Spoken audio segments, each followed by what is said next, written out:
Jadi semua surat. Oke, Bang Syakir, dalam menunggu tayang film Imam Tanpa Makmum nanti tanggal 19 Oktober di bioskop, rupanya film ini sendiri terpilih menjadi salah satu film yang akan mewakili Indonesia di event internasional di Amerika. Tanggapannya, komentarnya?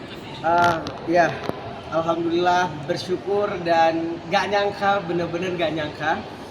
Jadi malam hari itu pas 12 Rabiul Awal, Maulid Nabi SAW, Syakir berdoa bersama seluruh masyarakat di Jabodetabek, di Masjid Nur Mustafa bersama Guru Syakir Hasan Jafar Sigaf. Doa supaya film ini diberikan kesuksesan berkah Nabi Muhammad SAW. Tiba-tiba pas pagi bangun tidur ada yang nelpon, gitu ya kan, dari salah satu partner kita, Syakir, orang American University dan KBRI mau minta dihubungkan dengan Syakir. Untuk apa? Syakir bilang. Jadi mereka butuh film yang bisa mencitrakan budaya Indonesia di event internasional di American University of Beirut. Nah, akhirnya terus apa yang bisa Syakir bantu? Syakir bilang. Nah, Syakir kan bikin film tuh katanya Imam Tanpa Makmum, dan kami lihat itu film yang berbudaya, gitu dia. Udah, akhirnya dia ngeliat, wah udah pas, akhirnya deal, kita cocok, dan akhirnya alhamdulillah film Imam Tanpa Makmum terpilih untuk mewakili Indonesia di hari itu kayak event tahunan yang paling besar gitu.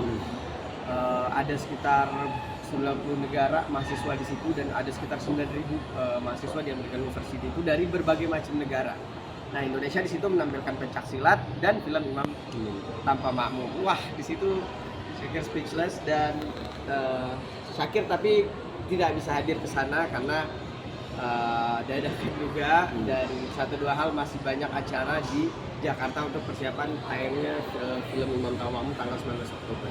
Benar-benar gak nyangka, benar-benar bangun tidur tuh Syakir kira ini bohong kali ya, bohong.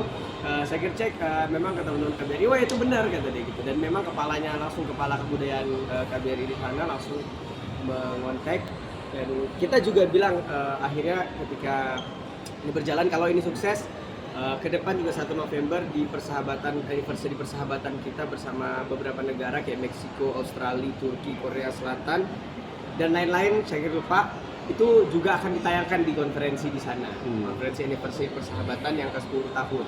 Nah, dan kalau itu sukses lagi, insya Allah ke depan kita berkomitmen buat kita ngedistribusiin film-film Indonesia yang berbudaya, yang bisa mencitrakan budaya Indonesia itu di luar negeri gitu. Ya, ini satu dream, satu mimpi Syakir. Memang Syakir pengen banget, Syakir bikin film tuh tujuannya selain mensiarkan kebaikan. Syakir tuh jatuh cinta sama Indonesia secara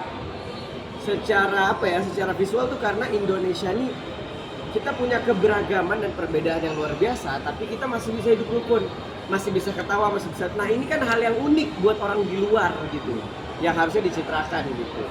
Nah, apalagi budaya-budayanya yang banyak banget. Ya, alhamdulillah bersyukur dan terima kasih banyak buat semua yang mendoakan, buat orang tua, guru, buat semua fans. Akhirnya pintu cita-cita Syakir untuk mencitrakan Indonesia lewat perfilman di luar negeri, pintunya sudah mulai terbuka intinya. Event ini sendiri akan dilaksanakan kapan sih? Event ini insya Allah akan dilaksanakan tanggal 5 Oktober di American University, dan yang 1 November itu nanti di Lebanon, yang persahabatan 10 tahun itu antara beberapa negara Indonesia. Berarti ini mematahkan komen negatif, karena sempat ada beberapa pro dan kontra, dan ini kamu membuktikan ke orang kalau layak film ini ditayang dan akhirnya berhasil bisa secara ini go internasional. Iya, tapi ini bukan membuktikan ya, karena aku juga benar-benar gak nyangka gitu. Jadi kayak ibu dibilang gimana, dan aku bahkan berharap ya semoga nanti aku bilang coba diliput, aku pengen tahu reaksi orang luar melihat budaya Indonesia gimana, karena memang film Imam Tanpa Makmum aku bikin drama komedi yang memang kendaraannya itu adalah kebudayaan Indonesia gitu, yang ada di zaman modern gitu. Aku satuin sama zaman dulu. Jadi yang kemarin komentar negatif ya, ternyata itu kan aku sakit, aku sabar, ternyata aku nunggu balasannya nih dari Allah. Ternyata alhamdulillah gak tanggung-tanggung go internasional. Aku gak kepikiran sebelumnya tuh, aku pikir mungkin balasannya apa gitu ya. Wah, ini pasti kan kalau diuji tuh ada balasannya. ternyata go internasional. Sampai aku nggak percaya, sampai aku minta surat resminya dari KBRI dan benar-benar dikeluarin dari KBRI. Dan ya udah, semoga ya itu kan sebenarnya komentar negatif kan yang belum nonton. Toh mereka yang sudah nonton akhirnya mau mensupport film ini bahkan untuk internasional. Kenapa kita anak bangsa sendiri gak bisa saling support? Dan ke depan Syakir juga pengen bukan cuma film Syakir nih, tapi film-film yang lain Syakir bisa bantu distribusikan untuk di luar negeri, sekaligus kan bisa menjadi ajang promosi juga untuk di dalam Indonesia ketika ada memang reaksi dari luar.